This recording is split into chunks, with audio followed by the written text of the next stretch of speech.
Graça, misericórdia e paz da parte de Deus, o nosso Pai e do nosso Senhor Jesus Cristo. Queridos irmãos, eu os convido a abrir a palavra de Deus em Colossenses, capítulo 3, leremos apenas o versículo 15. Dando continuidade à nossa série de exposições, lembrando que nós estamos falando do que nós chamamos de parâmetros da comunhão cristã.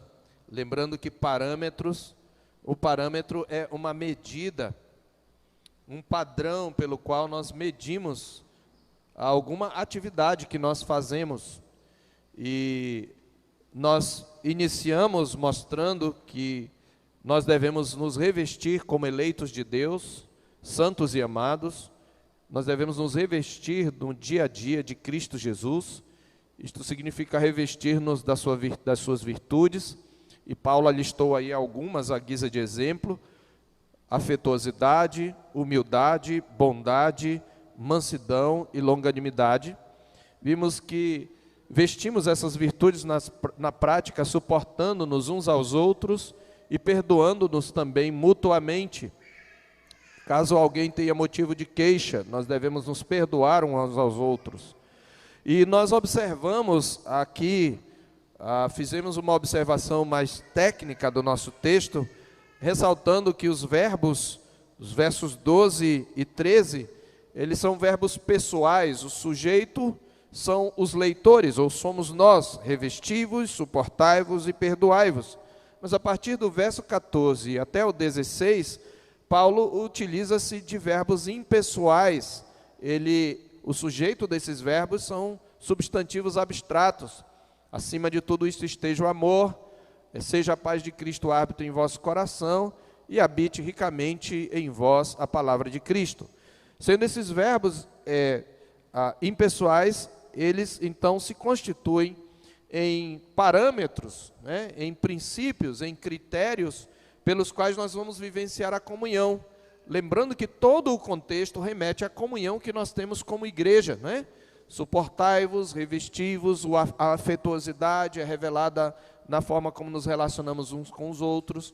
E então é nesse contexto que nós estamos tratando. Nós tratamos do primeiro parâmetro no versículo 14, na semana passada, que é o amor, o vínculo da perfeição, ou o elo perfeito. E hoje nós queríamos tratar da paz de Cristo, como o árbitro no coração. E nós vamos ler apenas um versículo. Assim diz a palavra do Senhor: seja a paz de Cristo o árbitro em vosso coração, a qual também fostes chamados em um só corpo, e sede agradecidos. Eu vou repetir a leitura. Seja a paz de Cristo o árbitro em vosso coração, a qual também fostes chamados em um só corpo, e sede agradecidos. Oremos. Senhor, nós queremos colocar diante de Ti a nossa vida, nosso coração e a nossa mente. Sabemos que o nosso coração, ó Deus, é tendente à distração. Sabemos que Satanás também, que está sempre presente onde os Teus filhos estão, ele é como aquelas aves da parábola do semeador, que devoram a semente plantada à beira do caminho, ou semeada ou jogada à beira do caminho. E da mesma maneira ele pode arrebatar a palavra do nosso coração, levando-nos a nos distrair com as preocupações do dia a dia, com o desinteresse, com a apatia ou com a incredulidade. Pedimos que o Senhor nos guarde disto e nos dê um coração atento à Tua palavra, possamos examinar o nosso próprio coração à luz da Tua palavra e entender a paz do Senhor, de que maneira ela é o critério, deve ser um critério das nossas decisões. Nós Te pedimos isto e Te agradecemos em nome de Jesus. Amém. Seja a paz de Cristo o árbitro em vosso coração, a qual também fostes chamados em um só corpo, e sede agradecidos. Este é um texto que é muito conhecido dos cristãos. Sem dúvida, ele é conhecido da maioria dos cristãos. E a maioria, talvez, de nós já o tenha citado.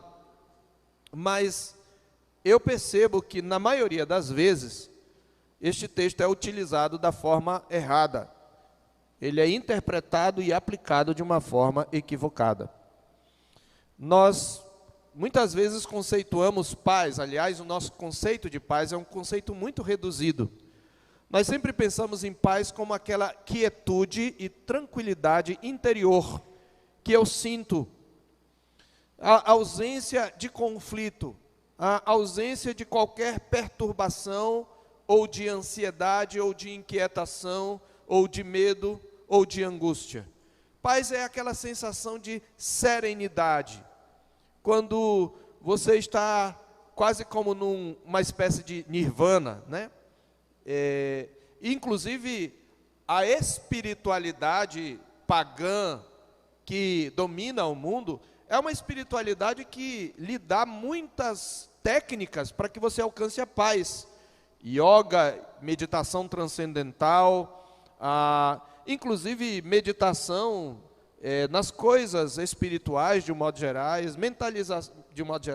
mentalização de alguns princípios, né?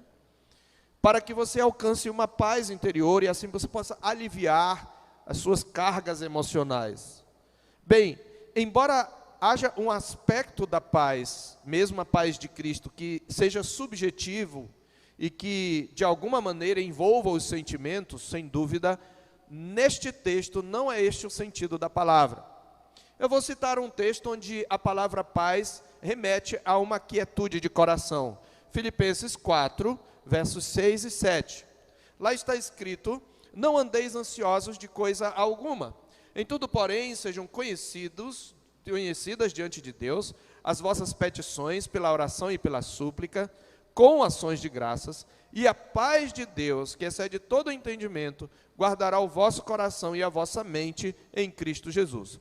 Ali, a paz de Deus é, sim, uma experiência subjetiva, que quando nós buscamos a Deus em oração, derramando o coração, nós experimentamos, mesmo em meio aos conflitos, uma paz interior. Mas este não é o sentido deste texto. E é sempre perigoso nós aplicarmos erradamente o texto, porque na maioria das vezes eu vejo as pessoas usando esse texto no versículo 15 da seguinte maneira: bem, o que significa que a paz de Cristo deve ser o árbitro em nosso coração? Eis aqui a interpretação mais popular. Quando você for decidir qualquer coisa, você precisa sentir paz no coração. Se você sentir paz no coração, esse é um bom critério para você decidir, para você agir do modo como você quer agir. Então eu tenho uma escolha a fazer. Em alguma atividade que eu vou fazer, eu devo ou não viajar? Bom, eu vou consultar a Deus, eu vou orar, e se eu sentir uma paz em relação a isto, eu vou fazer. Este conceito, além de não ser o que está no texto, ele é muito perigoso. Por que ele é perigoso? Porque nem toda paz e quietude interior vem de Deus, e nem toda perturbação é do diabo. Às vezes, o Espírito de Deus nos perturba. A palavra de Deus fala, por exemplo, que Jesus, quando estava próximo a morrer, ele foi tomado de uma angústia. E aquela angústia certamente era uma angústia que vinha do fato de que ele iria separar-se do Pai. E muitas vezes o seu espírito se revoltou e se angustiou em muitas situações diante da incredulidade das pessoas. Esse não era um sentimento de quietude, era um sentimento de inquietação. A palavra de Deus também fala que Paulo, lá em Atos 17, quando chegou a Atenas, ele viu tal idolatria que o seu espírito se revoltava diante da idolatria. Não havia paz no seu espírito, mas essa revolta, ela não era uma coisa do diabo, ela era de Deus, era um incômodo de Deus. Então, a paz, como inquietude interior, nem sempre é de Deus, e nem toda perturbação é do diabo. Às vezes Deus nos constrange, nos perturba e nos angustia, para que nós possamos consertar algum erro. Então, a outra coisa é que o nosso coração é enganoso. O nosso coração, sendo pecador, ele é capaz de sentir paz estando nós em pecado. Ele é capaz de sentir uma quietude no pecado. Quando nós, por exemplo, muitas vezes temos nossas lutas contra nossas inclinações pecaminosas, é muito comum algumas pessoas dizerem, não, eu lutei contra isso, pastor, mas depois eu me assumi. E depois que eu me assumi, agora que eu saí do armário, agora então eu vivo em paz. E há pastores que estão dizendo que o evangelho tem que trazer esse conforto para a pessoa, para ela se aceitar como ela é. Mas essa paz é uma paz pecaminosa.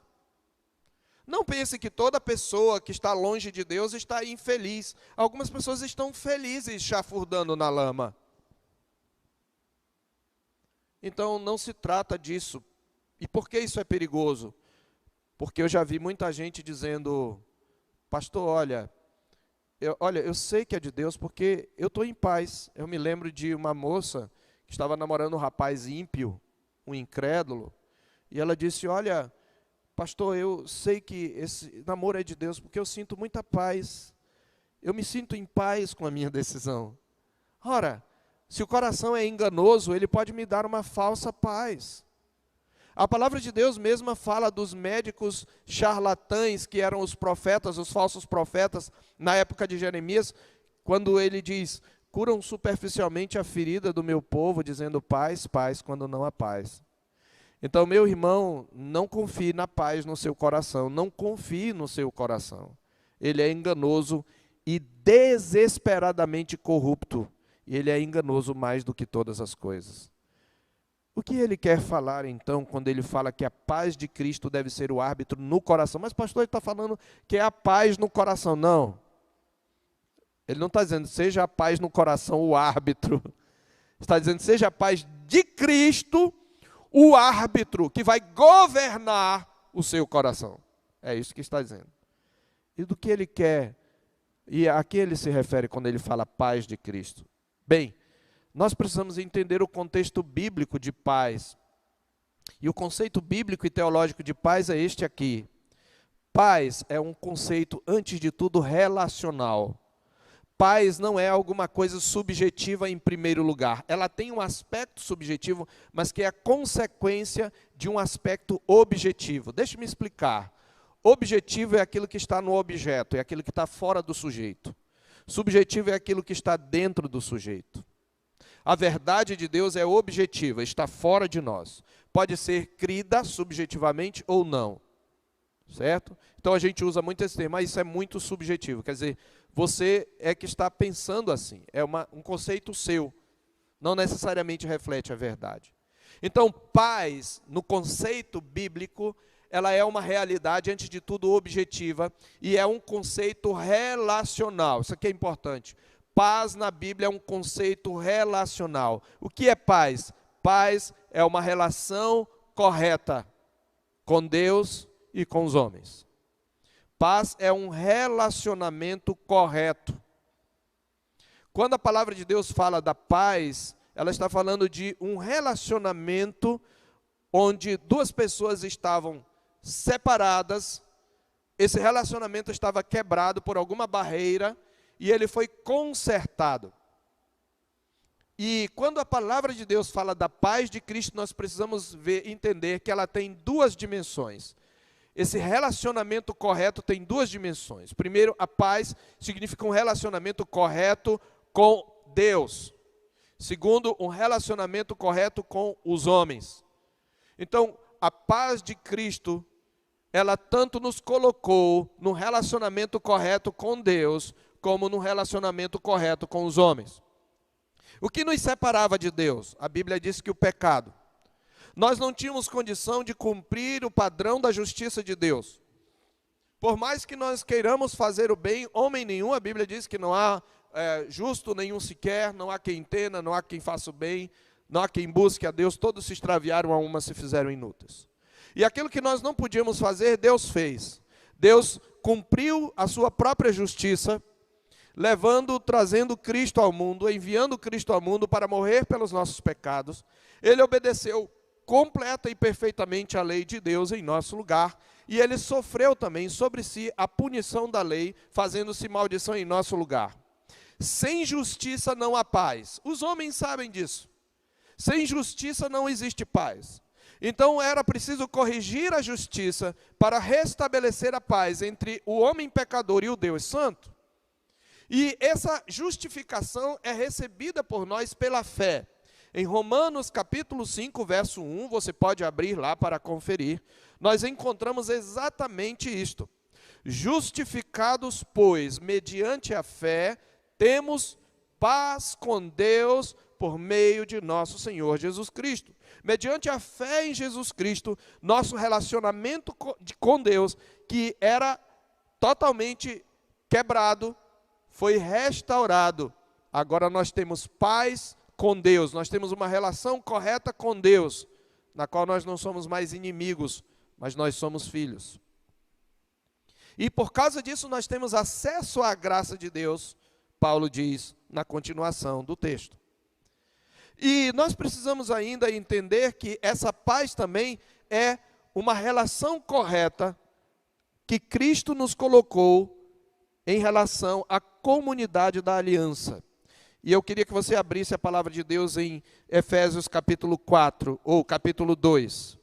Em Efésios capítulo 2, Paulo, ele trata no primeiro parágrafo do versículo 1 a 10, da nossa condição em relação a Deus, antes de Cristo e depois de Cristo, da obra de Cristo.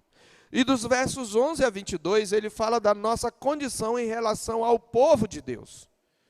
Paulo vai mostrar aqui a nossa restauração em duas perspectivas, da nossa relação com Deus e da nossa relação com o povo de Deus. E da nossa relação com Deus, eu vou ser mais rápido aqui, nos dois parágrafos ele segue a mesma estrutura. Primeiro ele mostra a nossa condição, depois ele mostra a intervenção divina e a nossa nova condição. Nos dois parágrafos é assim. E no primeiro parágrafo ele vai mostrar que nossa condição antes de Cristo era nós estávamos mortos em nossos delitos e pecados. E nossa conduta, nosso andar era de acordo com esses pecados. Nós andávamos em nossos delitos e pecados, submetidos, escravizados pelas forças aliadas do mal, o curso deste mundo, o príncipe da potestade do ar, que é o diabo, e a própria carne, fazendo a vontade da carne e dos pensamentos, e nós éramos filhos da ira, nós estávamos separados de Deus, e nós estávamos condenados à ira de Deus. Mas diz o verso 4, que a ação soberana de Deus mudou esse quadro. Deus, sendo rico em misericórdia, por causa do grande amor com que nos amou, Ele nos deu vida juntamente com Cristo, e juntamente com Ele nos fez assentar nos lugares celestiais em Cristo Jesus, e Ele nos fez feitura sua. Nós somos salvos pela graça, Ele restabeleceu nossa relação com Deus. Nós não somos mais mortos em nossos pecados, mas nós somos vivos para Deus. Mas o ponto que eu queria ressaltar é o que está do verso 11 ao 22. Porque eu já falei da relação que é restaurada, a relação com Deus. Nós éramos inimigos e agora nós somos filhos. Mas no verso 11, Paulo também diz, de novo ele volta à nossa condição sem Cristo. Ele diz que naquele tempo, vós gentios na carne, chamados incircuncisão por aqueles que se intitulam circuncisos na carne por mãos humanas, naquele tempo estavais sem Cristo, separados da comunidade de Israel, e estranhos às alianças da promessa, não tendo esperança e sem Deus no mundo. Observe que agora Paulo está descrevendo qual era a relação nossa, enquanto sem Cristo, com o povo de Deus. Você sabe, o povo de Deus é o povo de Israel. Claro, o povo de Deus é a igreja, mas na velha aliança, o povo de Deus, a igreja da velha aliança é Israel. A maioria eram judeus, embora houvesse alguns gentios que se converteram a Israel. Mas essa comunidade pactual, nós, como gentios de nascimento, estávamos longe dela, porque naquele tempo nós estávamos sem Cristo. E naquele tempo nós estávamos, ele diz, separados, a ideia é de alienação da comunidade de Israel. Essa palavra comunidade tem um sentido de cidadania. Nós não tínhamos a cidadania espiritual. Nós também éramos estrangeiros para as alianças da promessa. Nós não tínhamos noção da promessa de Deus. Estávamos sem esperança e sem Deus no mundo. Mas o que Deus fez? Ele diz, mas agora, em Cristo Jesus, veja, aí é o que significa paz. Vós que antes estáveis longe, os gentios, os não-judeus estavam longe, eles nem conheciam a lei, fostes aproximados pelo sangue de Cristo.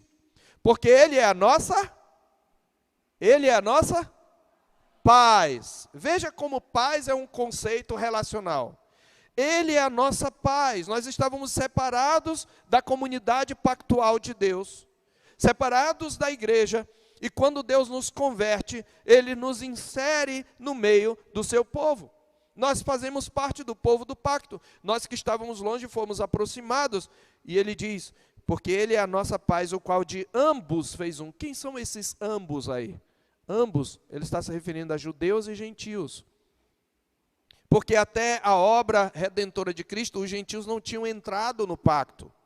Como eu disse, alguns poucos, como um prenúncio, como uma prefiguração, entraram no Velho Testamento, mas a maioria eram judeus. Mas a partir da morte e ressurreição de Jesus e sua entronização e o derramamento do Espírito, a salvação então é aberta para todas as nações. E Ele está dizendo agora, ambos, judeus e gentios, Ele fez um deles. E tendo derribado a parede da separação que estava no meio, a inimizade, aboliu na sua carne a lei dos mandamentos na forma de ordenanças, para que dos dois, judeus e gentios, criassem em si mesmo um novo homem, fazendo a paz. Mais uma vez a palavra paz aí fica claro que Ele restabelece uma relação que não existia ou que estava quebrada. E aqui Paulo tem em mente uma figura importante. Quando ele fala da parede de separação que Jesus derribou pela sua morte, ele está se referindo a uma realidade do seu tempo. Quando Deus ordenou a construção do tabernáculo e a construção do templo, Deus ordenou fazer uma separação, era muito interessante. Havia um cercado, tanto no tabernáculo como no templo, um cercado chamado de átrio. O cercado é átrio, e nesse átrio o fiel podia chegar, e ele podia entrar até ali o altar do holocausto. Ele podia colocar a sua mão na cabeça do animal, e aí o animal era imolado, e a partir dali o sacerdote levava o sangue derramava o sangue em cima do altar. Até aquele lugar os fiéis comuns entravam. Mas depois do átrio, que era esse cercado maior, você tinha o santuário, que é o primeiro compartimento do templo, tanto do tabernáculo como do templo. Nesse lugar ficava um candelabro, ficava a mesa dos pães da proposição, e bem no limite entre o santo e o santo dos santos, o altar do incenso. Nesse primeiro compartimento, os sacerdotes, e apenas os sacerdotes, adentravam. Mas havia um grosso véu de linho fino, retorcido, com querubins desenhados, e atrás desse véu havia um segundo compartimento, que era o Santo dos Santos. E neste, apenas um homem podia adentrar uma vez por ano, o sumo sacerdote. Quando no dia da expiação ele levava o sangue de um novilho e ele o derramava sobre a tampa do propiciatório, aquela tampa que cobria a arca, que tinha dentro dela a lei. Uma vez apenas por ano, ele entrava lá. Deus estava ensinando, o pecador está separado do Deus Santo. E ele só pode se achegar a Deus mediante um mediador. Isto tudo apontava para Cristo. Mas um ponto importante é que no átrio não havia separação entre os homens. Homem, mulher, criança, todo mundo podia ir até ali. A questão é que, na época de Jesus, ou bem antes, Herodes reconstruiu o templo de Salomão, que estava todo remendado, né? Foi reconstruído, mas todo remendado na época de Neemias. E ele reconstruiu um outro, muito mais suntuoso, inclusive, do que o de Salomão. E nesse templo construído por Herodes, que era o templo que Jesus frequentou, havia uma separação, havia um átrio, havia vários átrios, na verdade. Quando você chegava no templo, no cercado, havia um átrio dos gentios. E o átrio dos gentios era o lugar onde os gentios podiam ir, eles não podiam atravessar. E havia um biombo, uma espécie de parede móvel, alguma coisa assim, uma parede que separava, eles não podiam passar daquele lugar para lá. Depois dos gentios, vinham as mulheres e as crianças. E depois das mulheres, mais próximo do Senhor, os homens. Sim, a sociedade judaica era uma sociedade machista, sem dúvida nenhuma. A questão é que essa separação não estava na lei. Deus nunca colocou essa separação. Agora, eles colocaram essa separação. E para piorar a situação, na época das festas, o que acontecia? Na lei, Deus dizia assim, se você mora distante da cidade santa, e você precisa peregrinar para a festa, e você tem que levar uma oferta, e essa oferta é um animal, para oferecer ao Senhor, se for muito longo, está tudo na lei, está tudo lá em Levítico. Se você tiver um animal, para você não viajar arrastando aquele animal pela estrada, você pode vender aquele animal, ou aquela oferta de manjares, ou aqueles frutos, e aí você chega na cidade onde o Senhor teu Deus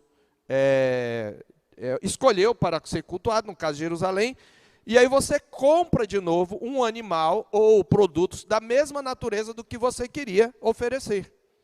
Então a pessoa ia lá com seu dinheiro e oferecia. O problema é que a pessoa que morava numa cidade estrangeira, especialmente depois da dispersão, não podia comprar coisa santa para oferecer ao Senhor com dinheiro que para eles era imundo. Ela tinha que fazer um câmbio com o shekel, que era a moeda judaica. E para isso precisava de um cambista. Bom, temos aqui um grande negócio lucrativo no templo. Gente vendendo animal, porque o sujeito tinha que comprar um novo animal, né? Gente cambiando, e para você ter o seu lugarzinho ali no templo ou no átrio, era bom molhar a mão do sacerdote. Então os sacerdotes também lucravam, porque eles recebiam propina, e aí virou uma feira. E qual o lugar que eles colocaram para fazer esse comércio?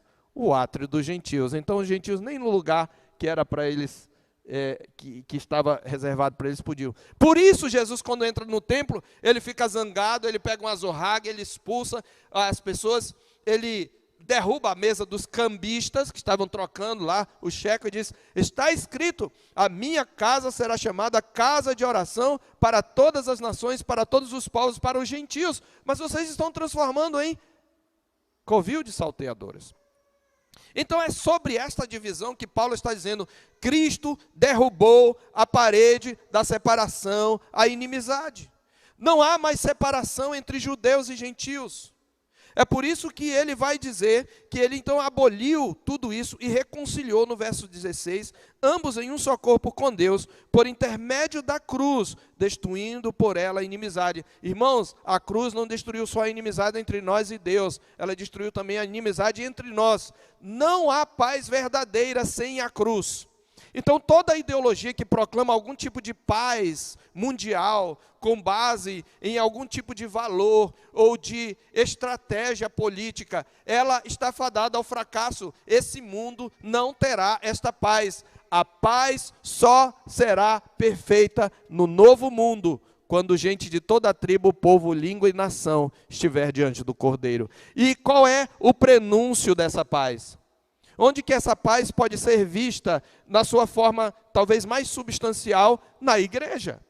Ele fez de ambos, judeus e gentios, um só, e por isso ele diz, e reconciliar-se, no verso 17, ambos em um só corpo com Deus, por intermédio da cruz, destruindo por ela a inimizade, e vindo evangelizou a paz a vós outros que estáveis longe, os gentios, e paz também aos que estavam perto, porque por ele ambos temos acesso ao Pai, em um espírito. Assim, já não sois estrangeiros e peregrinos, mas concidadãos dos santos, e sois da família de Deus.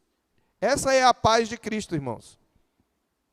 E que mensagem consoladora para aqueles que eram considerados incircuncisos, imundos pelos judeus. Um judeu está chegando para eles dizendo, olha, em Cristo vocês são acolhidos. Sim, a igreja ela acolhe, mas ela acolhe também levando o homem a ter paz com Deus, arrependendo-se dos seus pecados e crendo em Cristo. E é essa paz que Paulo falou dela no capítulo 3, observe, que no capítulo 3 de Colossenses, voltando para o nosso texto, ele nos lembra no verso 9 que nós nos despimos do velho homem com os seus feitos, e ele diz, e vos revestistes do novo homem que se refaz para o pleno conhecimento, segundo a imagem daquele que o criou, no qual, nesse novo homem, em Cristo, não pode haver grego nem judeu. Por que ele cita grego e judeu? Grego e judeu eram inimizados. O grego não ligava muito para o judeu. O judeu estava, vamos dizer, subjugado ao Império Romano. E para o judeu, o grego era um imundo, era um gentio, era um idólatra. Mas ele diz, quando você vem para Cristo, não existe mais grego e judeu, não existem barreiras étnicas, é o que ele está dizendo. Não existe também barreira religiosa, nem circuncisão, nem incircuncisão. Não estou dizendo que você vem para Cristo e continua um idólatra, não tem como. Mas o que ele está dizendo é, não existe, porque os judeus eram circuncidados, eles tinham a marca da velha aliança, os gentios não tinham. Não existe essa barreira, mesmo que você não seja circuncidado, você foi circuncidado por Cristo espiritualmente. Não existem barreiras intelectuais, porque ele fala que também não existe bárbaro, não pode haver bárbaro ou cita. A palavra bárbaro traz a ideia de um iletrado, de alguém que é um analfabeto, de um bruto. E cita era provavelmente uma classe de sábios. Então, aqui você tem universitários, aqui na igreja você tem pessoas iletradas ou que mal sabem ler ou escrever. Mas essa barreira, ela tem que cair. A cruz de Cristo nos aproximou. E também nem escravo ou livre, nem barreira de classe. E veja, a escravidão, não necessariamente os escravos deixaram de ser escravos, mas na igreja eles eram irmãos. O escravo e o senhor eram irmãos, quando os dois eram da igreja. Um escravo era irmão de uma pessoa rica e abastada. Essa é a paz de Cristo. Então, a paz de Cristo aqui refere-se a uma relação correta com Deus. Paulo já havia dito no capítulo 1, observe, no versículo 21 e 22, do restabelecimento da paz com Deus. E a vós outros também, que outrora erais estranhos e inimigos no entendimento pelas vossas obras malignas, agora, porém, vos reconciliou no corpo da sua carne, mediante a sua morte, para apresentar-vos perante ele santos, inculpáveis e irrepreensíveis. Vocês estavam inimizados, ele vos reconciliou. Então, o que é a paz de Cristo? É a relação correta entre nós e Deus, e a relação correta nossa com a igreja de Deus, com o povo de Deus. Paz é uma relação correta. Então, é um conceito relacional e objetivo. Não tem nada a ver com paz interior. Então, agora que entendemos o conceito de paz, vamos entender o que significa que essa paz tem que ser o árbitro em nosso coração. O que é um árbitro? Árbitro é aquele juiz que decide todas as coisas, as regras de uma determinada competição, e que decide quem ganhou e quem perdeu. Então, quando diz que a paz de Cristo é o árbitro, está dizendo que a paz de Cristo deve ser um critério para todas as nossas decisões. De que maneira? Se eu estou falando de uma relação, é isto que ele quer dizer exatamente, e aqui então eu vou parafrasear. O que ele está dizendo é, tudo o que você falar, tudo o que você pensar, tudo o que você fizer, deve ser feito no sentido de preservar a sua relação com Deus e a sua relação com os seus irmãos. Todas as suas atitudes devem ser no sentido de promover a paz no meio da comunidade dos santos. Então, toda decisão que você tomar, você precisa lembrar que você não toma sozinho. Você não é salvo sozinho. Quando Deus te salva, Deus te insere na comunidade dos santos. Por isso que não tem sentido ser um desigrejado. O desigrejado, permita-me dizer, tudo bem, tem mágoas, tudo bem que muitos pastores são culpados de haver desigrejados, pelos escândalos que provocam, tudo bem, mas isto não anula o seu pecado. E eu vou dizer, se você é um desigrejado, você é um egoísta. E você é desigrejado porque você é egoísta. A igreja não lhe serviu mais, então você se separa da igreja e você se serve da igreja virtualmente. Seja quando você fica cultuando em casa, seja quando você vai numa igreja e noutra e na outra e naquela, porque nessa o louvor é bom, naquela palavra é boa, e eu não estou gostando mais. Você não está pensando na paz, na unidade da igreja, e que você pode ser um membro útil da igreja. Essa é uma visão individualista. A igreja se tornou um hipermercado de opções, onde você vai lá na prateleira e pega alguma coisa. Então, tudo que você fizer é no sentido de manter essa unidade do povo de Deus. E especialmente aqui Paulo está aplicando a nossa paz uns com os outros. Porque veja, todo o contexto é da relação da igreja, eu já mostrei isso de maneira muito clara e abundante. Então, meus queridos, nós precisamos saber como é que nós nos comportamos no dia a dia na nossa relação e se aquilo que nós fazemos tem contribuído para promover, para preservar a paz e a unidade da igreja. Como é que nós podemos, de maneira bem prática e clara e específica, saber que atitudes promovem a paz? Porque aqui, novamente, nós temos que ser bíblicos. Irmãos, nós temos que ser bíblicos em tudo. Nós não temos que atualizar a Bíblia em nada. Nós temos que nos atualizar à luz da Escritura. A gente tem que atualizar as próprias atitudes e conceitos. Ninguém permanece o mesmo ao longo da sua vida cristã. Vai mudando. E deve mudar para melhor à medida em que se adequa à Escritura. Então, agora que vocês sabem que a paz de Cristo é o árbitro em meu coração, quando eu uso esta paz como parâmetro para as minhas decisões, isso não é ainda suficiente para você promover a paz, porque pode ser que você ache que algumas atitudes vão promover a paz e não vão promover. Como é que eu vou saber então? A Bíblia diz, a Bíblia é suficiente. Sim, esse livro é suficiente. E se alguém disser que não é, é um falso profeta, é anátema. Ainda que seja eu, é anátema. Esse livro é suficiente. A Bíblia mostra que atitudes podem promover a paz. Eu vou apenas à guisa de exemplo mencionar algumas delas. Já estou trazendo aqui aplicações práticas. Algumas atitudes que vão promover a paz. Primeira coisa antes de falar das atitudes. Isso não é uma coisa fácil. Quando eu falar essas atitudes, isso não vai tornar as coisas fáceis para você. Vai apenas lhe mostrar o que fazer. E por que não é uma coisa fácil? Paulo, lá em Efésios, que é uma epístola gêmea de Colossenses, no capítulo 4, ele mostra que como nós vivemos de um modo digno da vocação, e é mais ou menos parecido com Colossenses 3, 12 em diante. No capítulo 4, verso 1, ele diz assim: rogo-vos, pois eu, o prisioneiro no Senhor, que andeis de modo digno da vocação a que fostes chamados, com toda a humildade. Olha, ele repete as virtudes aí: humildade, mansidão, longanimidade, suportando-vos uns aos outros sem amor. Mas eu quero enfatizar o verso 3. Esforçando-vos diligentemente por preservar a unidade do Espírito no vínculo da paz. Veja de novo a paz como uma relação.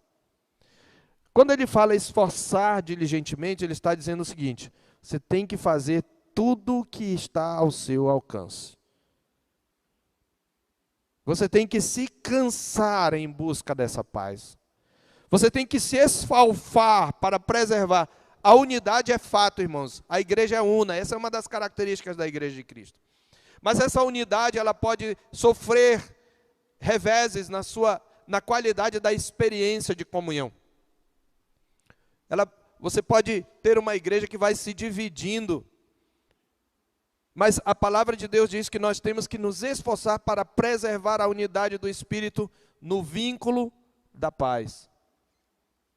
Eu preciso de esforço. Não é fácil.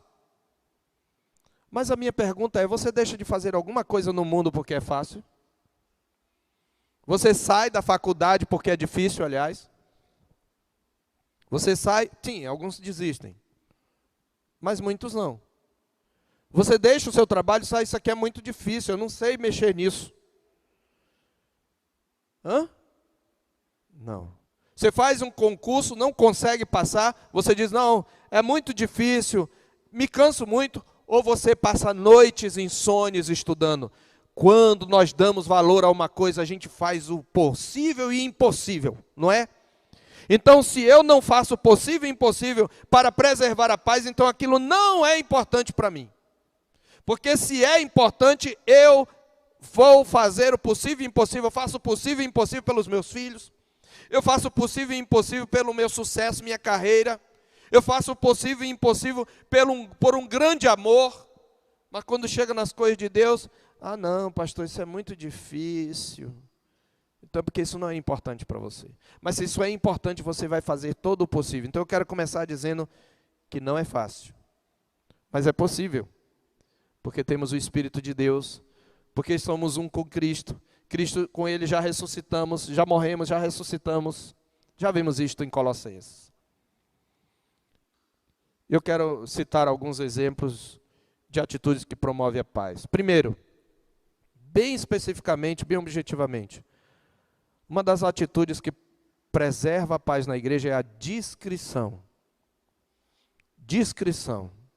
Discrição é a característica daquele que é discreto. O que é o discreto?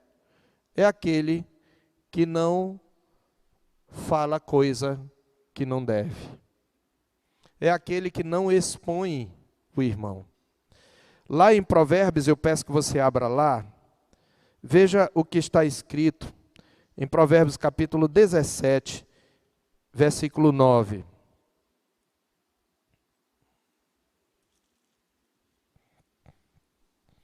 O que encobre a transgressão adquire o amor, mas o que traz o assunto à baila separa os maiores amigos. Vou repetir. O que encobre a transgressão adquire amor, mas o que traz o assunto à baila separa os maiores amigos. O sábio não está aqui falando que você tem que esconder o pecado, não é isto. Não se trata disso. Ele está dizendo que você tem que ser discreto. Existe pessoa, por exemplo, que não precisa saber do pecado. Às vezes tem pessoas que têm que saber.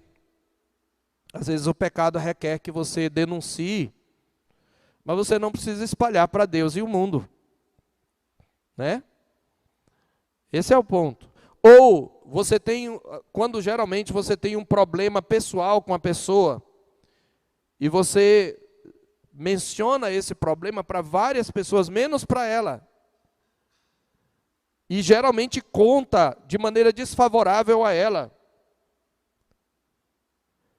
Lá em Provérbios capítulo 10, também, verso 12, nós vamos entender melhor.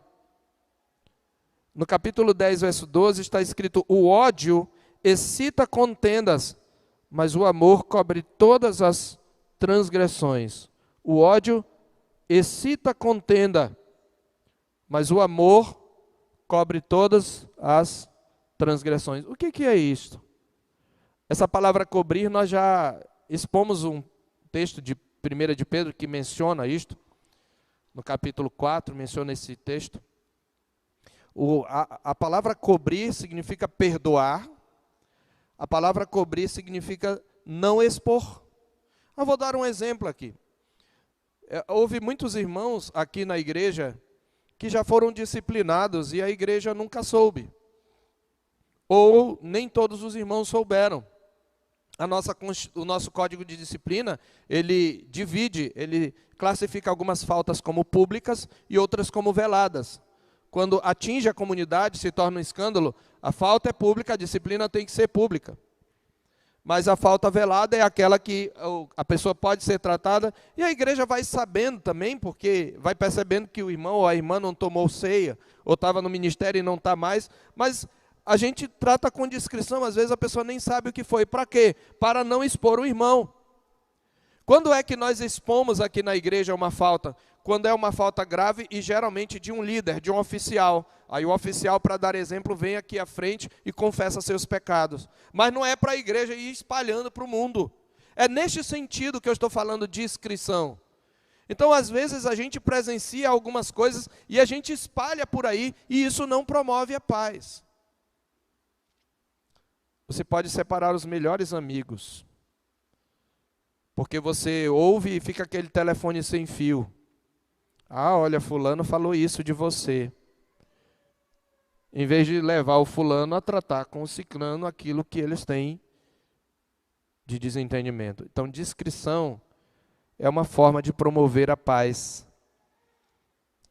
A palavra de Deus diz ainda, no capítulo 26 de Provérbios, versículo 20 e 21, sem lenha o fogo se apaga, e não havendo maldizente, cessa a contenda. Como o carvão é para a brasa e a lenha para o fogo, assim é o homem contencioso para acender rixas. Então, um coração contencioso acende rixas. E o maldizente, ele avulta, ele inflama a contenda. Você tirou o maldizente, o que é o maldizente? E aqui é um segundo ponto. Além da discrição, é o contentamento. Quando você não está contente, você fica reclamando, murmurando, e às vezes a nossa murmuração leva outros a murmurarem. Isso não promove a paz. Murmuração não promove a paz. Mas eu vou voltar a esse princípio mais à frente. Então, discrição é uma atitude que ajuda a promover a paz. Então, você é discreto? Você é um amigo ou uma amiga confiável? Ou você espalha, você fala da vida dos outros? Então, a fofoca é o contrário disso. Fofoca é uma coisa que não promove a paz. Fofoca é uma coisa que sempre perturba a paz. Traz o assunto à baila. Agora tem uma outra atitude que combate o oposto disso. Se tem uns que são indiscretos, tem outros que são coniventes. Conivência não é a opção. O que eu quero dizer como conivência? Quando eu falo discreto e de encobrir, quando a Bíblia fala de encobrir a transgressão, ela não está dizendo que você não deve tratar o pecado. Então aqui vai uma segunda atitude que promove a paz, o confronto de amor. Se por um lado a discrição promove a paz, também o confronto de amor promove a paz. O que é o confronto de amor? Você viu seu irmão pecar, ou ele pecou contra você, você está magoado com aquilo, você vai arguir entre você e o seu irmão. É o que a Bíblia manda. O Senhor Jesus diz isso lá em Mateus 18, você lembra? Em Mateus 18. Mateus capítulo 18.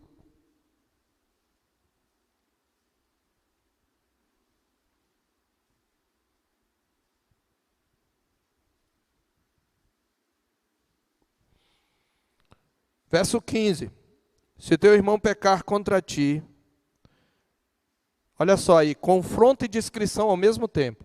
Vai arguí-lo. Essa palavra arguir inclui a ideia de repreensão, inquirição, questionamento. Eu quero entender o que você fez. Não é só contra ti, veja que contra ti aqui está entre colchetes. O tradutor está dizendo que não está nos manuscritos originais que ele usou. Então, se o teu irmão pecar, vai arguí-lo, mas com discrição. Como? Entre ti e ele só. Então, discrição não é você não tratar o pecado, você tem que ir lá. Mas você não espalha para ninguém. Fica entre só vocês. Só entre vocês. Se ele te ouvir, ganhaste a teu irmão, restabeleceste a paz. Esse é o objetivo. Não é nem você desabafar, para você se sentir leve, para você melhorar a sua autoestima, para ele saber com quantos paus se faz uma canoa. Não é essa a motivação, é ganhar o seu irmão.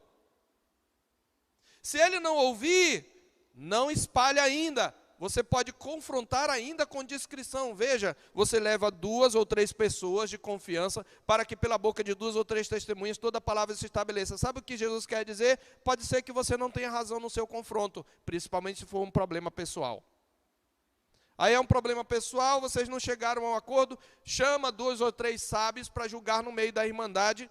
E talvez você tenha que reconhecer o seu erro e ver que ele estava certo e você errado. Mas se ele está errado, foi constatado que ele está errado, mas ele ainda não se arrependeu, agora é o momento de dizer à igreja.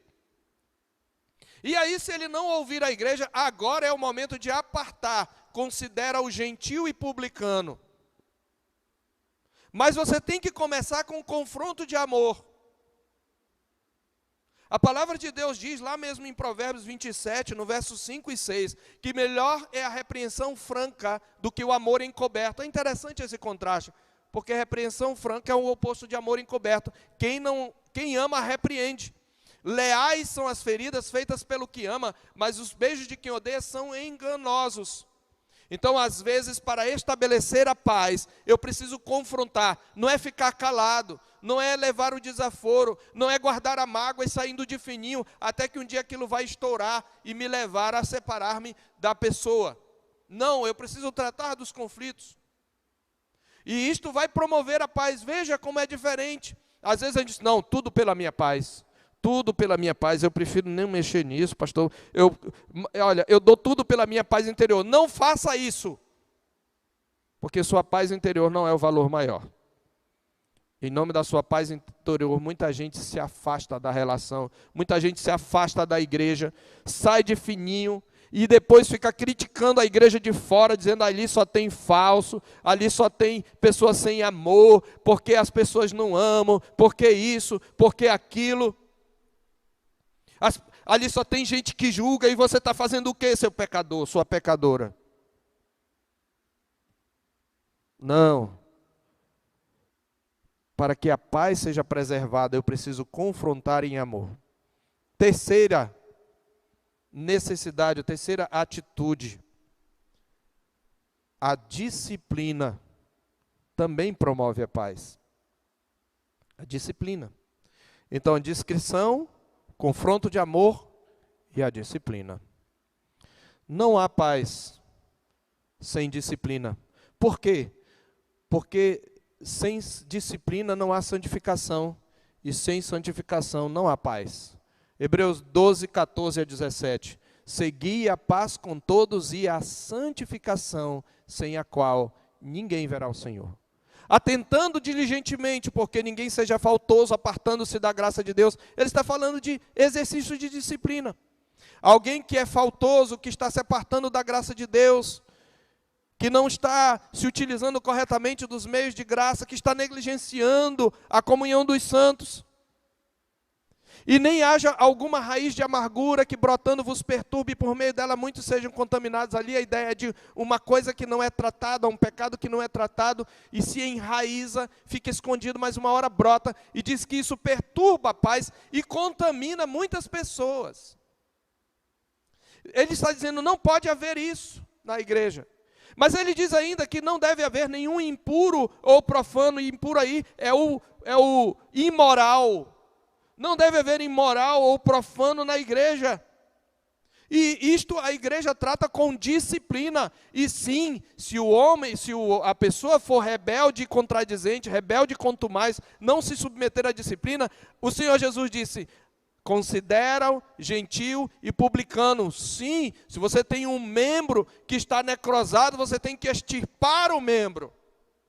O Senhor Jesus disse, o teu olho direito te faz tropeçar, corta-o e lança-o de ti. E às vezes você tem que excluir pessoas amadas, pessoas com quem você aprendeu a conviver, pessoas que você vai chorar porque elas estão fora, mas você tem que fazer isso pelo bem do corpo. Existe o homem e a mulher facciosa, que muitas vezes semeiam contenda dentro da igreja. Os murmuradores, aqueles para quem nada está bom, e que de tudo fazem um cavalo de batalha, sempre vão existir em todas as igrejas, e eles precisam ser tratados, e se eles não se arrependem, eles precisam ser cortados, e isso vai promover a paz, queridos. Nós temos experiência disso. Alguns de vocês, eu posso dizer essa vontade, porque vocês já deram testemunho, alguns de vocês foram disciplinados, alguns de vocês foram mesmo excluídos, alguns talvez ainda estejam disciplinados, mas aqueles que foram disciplinados já foram restaurados. Digam-me se não há uma paz e uma alegria pela restauração. Porque sem disciplina não há paz. Então, seja a paz de Cristo árbitro em vosso coração, significa adote atitudes e aceite atitudes que vão promover a paz na comunidade. Então, se aquilo que você vai falar não vai promover a paz, talvez para promover a paz tem que ter um pouco de conflito. Sim, porque às vezes a paz é uma falsa paz. E eu quero concluir, queridos. Voltando para o nosso texto, ele termina com uma recomendação muito importante, que eu diria que é praticamente a chave de tudo aquilo que eu falei. Ele diz: e sede agradecidos. Por que ele diz isso? Porque as pessoas que mais perturbam a paz são as pessoas mal agradecidas.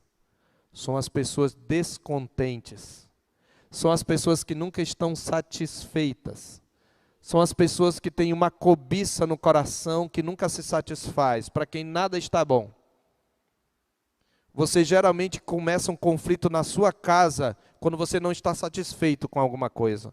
A mulher começa um conflito com o marido quando ela não está satisfeita com a forma como ela deveria ser tratada, ela acha que deveria, e então ela começa, como uma mulher rixosa, a criar confusão. Ou o marido não está satisfeito com alguma coisa em casa, ou mesmo no seu emprego, e muitas vezes descarrega isso. Ou o filho que é insatisfeito e ingrato, reclama de tudo. Ah, não quero essa comida, cozidão de novo. Manda lá para casa. Né, irmão, manda lá para casa. Eu gosto. Manda com a farinha caroçuda, aproveitando que eu faço um pirão. Ai, ovo frito de novo, mãe. Ah, mãe, eu não quero não. Meninos, falta de gratidão gera conflito. Semeia a contenda dentro do lar. Nós temos que ser gratos, agradecer, aprender a dizer obrigado. A gente mais reclama do que diz obrigado, irmãos. Eu nunca esqueço do meu pai na fé, pastor Hernão Osório. Que homem educado, um colombiano, pastor da igreja, esqueci agora, a Aliança Missionária, uma igreja pouco conhecida, mas muito respeitado entre os presbiterianos, os batistas, de modo geral. E ele lá em casa, já velhinho, ele foi pregar lá em Caracaraí, ele lá em casa, a Hélida tinha que fazer uma comida diferenciada para ele, não podia ter sal, porque ele já tinha passado por 2 derrames, e ele estava recuperado, mas tinha que fazer uma dieta. E todas as vezes que ele terminava o almoço, ele dizia assim, ele virava para a Hélida e dizia: muito obrigado, filhinha. Muito obrigado, filhinha, por esta comida tão gostosa. Ele não dizia um obrigado olhando para o chão, ele olhava nos olhos dela e dizia: muito obrigado. Ou qualquer coisa que eu fazia: muito obrigado, meu irmão. Filhos, aprenda a dizer obrigado, pai. Pais, ensine isso. Às vezes o menino recebe um negócio, corre e você não diz: ei, volta aqui. Diga obrigado. Ensine seus filhos a serem agradecidos. Porque a falta de contentamento no coração. Mas eu não tenho por que não ser contente. A Bíblia diz que eu devo estar contente em toda e qualquer situação. Cristo é o meu contentamento. E quando eu estou contente, eu não causo contenda. Sede agradecidos. Assim nós vamos preservar a paz como comunidade. Toda a nossa atitude, irmãos, deve ser conciliatória. Isso requer, às vezes, confronto, isto requer disciplina, mas é óbvio que isso requer também perdão. Nós precisamos aprender a perdoar uns aos outros. Que o Senhor Deus nos dê a graça de ter a paz de Cristo como árbitro. Todas as nossas decisões serem no sentido de preservar a paz entre nós, preservar a boa relação que temos entre nós. E se alguma vez for arranhada, que nós possamos procurar nosso irmão. Você tem alguma coisa contra um irmão? Eu estou falando um irmão que é membro da igreja. Você tem alguma coisa, procure esse irmão, procure essa irmã. Trate com ela o que você tem que tratar. Resolva, reconcilie-se, esclareça as coisas. Às vezes a gente não sabe, às vezes a gente nem sabe. A gente tem que procurar o outro para pedir perdão, para falar do que a gente pensa, e assim a gente prosseguir numa relação cada vez mais profunda. Vamos orar. Senhor nosso Deus, que a tua paz, essa paz que é de Cristo, que é Cristo quem nos deu, quem construiu, quem restabeleceu a paz e evangelizou a paz, tanto com Deus como com o povo de Deus. Que o Senhor nos ajude, ó Deus, a fazer da paz que Cristo nos dá, a paz entre nós, o árbitro, o critério para todas as nossas decisões, para a forma como nós falamos uns com os outros, como nós nos tratamos uns aos outros, como nós lidamos com os conflitos, com o pecado, que nós o façamos da maneira que a tua palavra nos ordena. Nós te pedimos isto, ó Deus, e te agradecemos, em nome do Senhor Jesus. Amém.